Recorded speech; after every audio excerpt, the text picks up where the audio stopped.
The Kenya private sector has blamed corruption as the main cause of poor economic growth in the country. Through the CEO Carol Kariuki, KEPSA has said that the economy can do better if more is done to curb corruption. Corruption has been identified as the single greatest obstacle to economic and social development in Kenya, irrespective of whether it is perceived or real. The extent of the devastating effects of corruption on Kenya's economic development is huge, such that no development plan has missed it in the top priority challenges to be addressed. This has had a negative impact on Kenya's global perception, with both the Global Competitiveness Index 2015 and the World Bank's 2014 Enterprise Survey on Kenya ranking corruption as a top concern for businesses operating in Kenya. The alliance is working closely with the government in the fight against the vice.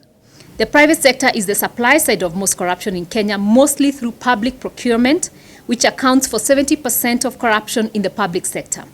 To this end, KEPSA has adopted 3 initiatives under its governance agenda, seeking to provide ethics and integrity, first and foremost within the body of private sector in Kenya, and secondly within the public sector.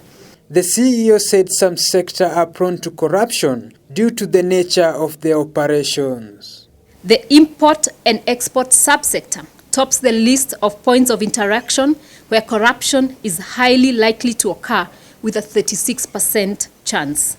This is followed by procurement and tax collection to a third place with 13% risk chance. The licensing process at 11%, while inspection and quality assurance processes are at 8%, with environment and safety certification at the point of the list at 3%.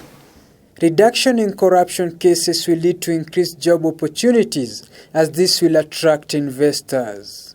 To put this into clear perspective, an improvement of corruption index of a country by 1 standard deviation leads to an increase of the investment rate of the country by more than 4 percentage points and more than 0.5% improvement in the annual growth of per capita GDP. Certainly, poverty would reduce by some scale as well. Reporting for KTS News, I'm James Irungu.